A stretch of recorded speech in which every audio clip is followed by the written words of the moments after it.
جنت میں آدمی کس بنیاد پر جائے گا؟ کیا صرف جنت کی چاہت کافی ہے؟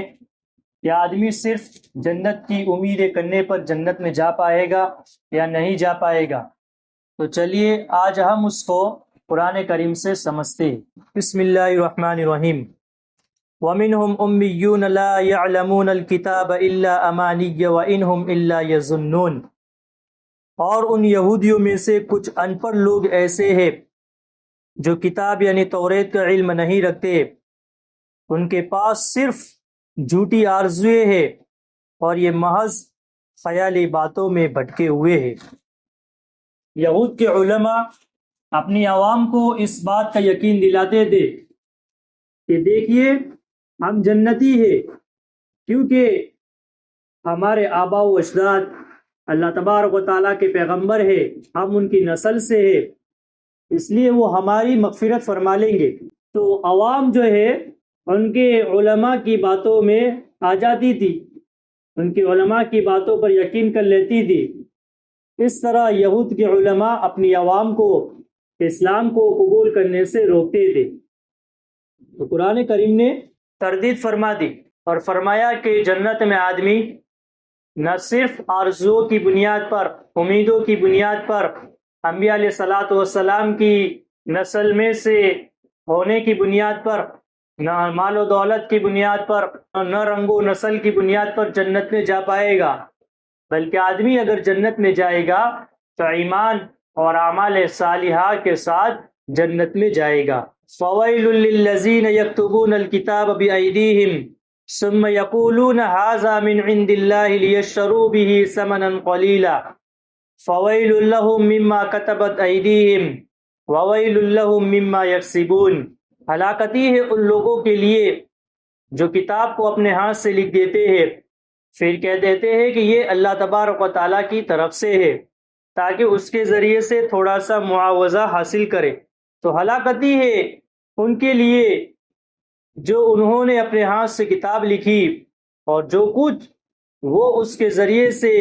حاصل کرتے ہیں، تو یہ بھی ان کے لیے ہلاکتی کا سامان ہے۔ یہود کے علماء اپنی عوام کو راضی کرنے کے لیے، اپنی عوام کی رضا کے لیے وہ توریت کے اندر احکام میں رد و بدل فرما دیتے تھے، تبدیلی کر دیتے تھے، اور عوام جو ہے ان سے خوش ہو کر ان کو کچھ پیسے وغیرہ دے دیتی تھی۔ یہود کے علماء کے پاس اگر کوئی مالدار آتا اور اس نے کوئی گناہ کیا ہوتا اور حکم اس کے خلاف ہوتا، اس کی مرضی کے خلاف ہوتا، تو یہود کے علماء اس کے لیے پیسوں کو وصول کرتے اور احکام کو تبدیل کر دیتے اور مالدار کے لیے آسانی والا حکم لگاتے۔ اگر اس کے خلاف کوئی غریب آتا اور غریب نے کوئی گناہ کیا ہوتا تو غریب پر سخت احکام لگاتے، اور اس طرح یہ لوگ غریبوں پر ظلم کرتے تھے اور مالداروں سے پیسوں کو وصول کرتے تھے۔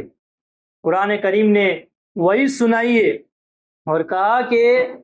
یہ جو کچھ پیسے وصول کرتے ہیں، توریت کے اندر احکام میں رد و بدل کرتے ہیں، تبدیلی کرتے ہیں، تو یہ ان کے لیے بربادی ہے، تباہی ہے۔ وَقَالُوا لَن تَمَسَّنَا النَّارُ إِلَّا أَيَّامًا مَّعْدُودَةً قُلِ اتَّخَذْتُمْ عِندَ اللَّهِ عَهْدًا فَلَن يُخْلِفَ اللَّهُ عَهْدَهُ أَمْ تَقُولُونَ عَلَى اللَّهِ مَا لَا تَعْلَمُونَ بَلَىٰ مَنْ كَسَبَ سَيِّئَةً وَأَحَاطَتْ بِهِ خَطِيئَتُهُ فَأُولَٰئِكَ أَصْحَابُ النَّارِ هُمْ فِيهَا خَالِدُونَ وَالَّذِينَ آمَنُوا وَعَمِلُوا الصَّالِحَاتِ أُولَٰئِكَ أَصْحَابُ الْجَنَّةِ هُمْ فِيهَا خَالِدُونَ۔ اور یہ یہودی لوگ کہتے تھے کہ جہنم کی آگ ہمیں ہرگز نہیں چھوئے گی مگر چند گنے چنے دن۔ اے محمد صلی اللہ علیہ وسلم، آپ فرما دیجئے کیا تم اللہ سے کوئی وعدہ لے کے آئے ہو کہ اللہ تبارک و تعالیٰ اپنے وعدے کے خلاف نہیں کرے گا، یا تم اللہ پر ایسی بات گھڑتے ہو جس کو تم نہیں جانتے؟ کیوں نہیں؟ جو آدمی برائی کرے گا اور اس کی برائی اس کو گھیر لے گی تو یہ لوگ جہنمی ہیں، وہ جہنم میں ہمیشہ رہیں گے،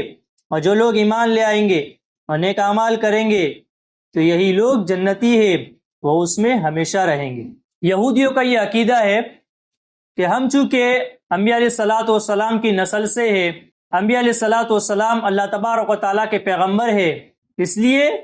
ہم جنتی ہیں، ہمیں جہنم کی آگ نہیں چھوئے گی۔ اگر ہمیں جہنم میں کسی گناہ کی بنیاد پر جانا پڑا تو ہمیں زیادہ دن تک، زیادہ عرصے تک نہیں رہنا پڑے گا، بلکہ چند گنے چنے دن ہم جہنم میں رہیں گے، پھر اس کے بعد اللہ تبارک و تعالی ہمیں جہنم سے نجات پا کر جنت عطا فرما دیں گے۔ تو قرآن کریم نے اس بات کی تردید فرمائی اور فرمایا کہ جنت میں آدمی نہ رنگ و نسل کی بنیاد پر جا پائے گا، نہ انبیاء علیہ الصلوۃ والسلام کی نسل میں سے ہونے کی بنیاد پر جا پائے گا، بلکہ آدمی جو ہے جنت میں اگر جائے گا تو صرف دو چیزوں کی وجہ سے آدمی جنت میں جا پائے گا۔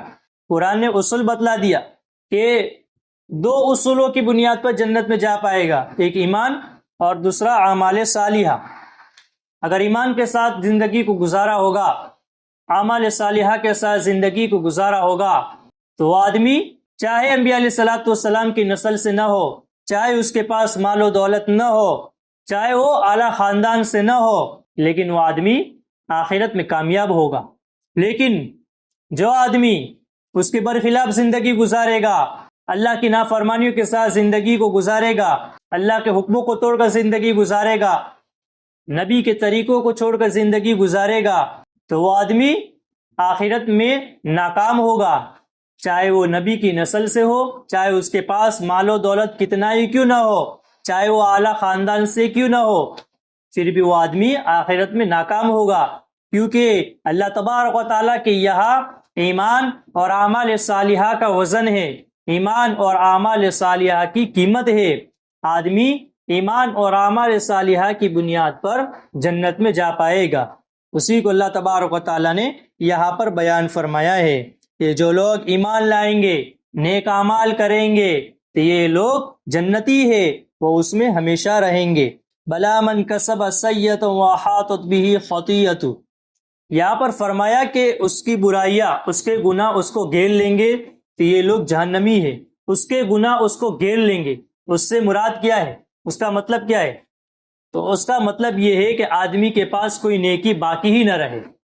اور ظاہر ہے کہ یہ کیفیت کافروں کی ہوگی، کیونکہ کافر سرے سے ایمان سے محروم ہے، اس لیے ان کے پاس کوئی نیکی ہی نہیں ہے، اس لیے وہ ہمیشہ ہمیشہ کے لیے جہنم میں جائیں گے، وہ کبھی بھی جہنم سے نجات پا کر جنت میں نہیں جا پائیں گے۔ اور چونکہ یہ یہودی لوگ جو ہے کافر ہے، کیونکہ وہ حضرت موسیٰ علیہ الصلوۃ والسلام کو تو مانتے ہیں، لیکن حضرت عیسیٰ علیہ الصلوۃ والسلام کو اور نبی پاک صلی اللہ علیہ وسلم کو اور ان کی کتاب کا انکار کرتے ہیں، اور انبیاء علیہ الصلوۃ والسلام کے انکار کرنے کی بنیاد پر اور ان کی کتابوں کا انکار کرنے کی بنیاد پر آدمی جو ہے کافر ہو جاتا ہے۔ اس لحاظ سے یہودی لوگ جو ہے کافر ٹھہرے، اس لیے وہ جہنم میں ہمیشہ ہمیشہ رہیں گے۔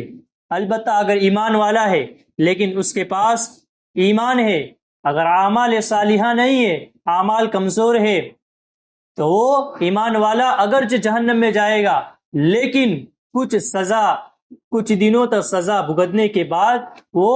جہنم سے نجات پا کر جنت میں جائے گا، کیونکہ اس کے دل میں جو ہے ایمان موجود ہے، تو ایمان قلبی کی وجہ سے وہ جہنم سے نجات پا کر جنت میں پہنچ جائے گا۔ اللہ تبارک و تعالیٰ سے دعا ہے کہ اللہ تبارک و تعالیٰ ہمیں قرآن کریم کو زیادہ سے زیادہ سمجھنے کی، اس پر عمل کرنے کی، اللہ کے حکموں پر چلنے کی، نبی کریم صلی اللہ علیہ وسلم کے طریقوں کو 100% اپنی زندگی میں لانے کی اور اعمال صالحہ کرنے کی توفیق عطا فرمائے۔ وما علینا الا البلاغ۔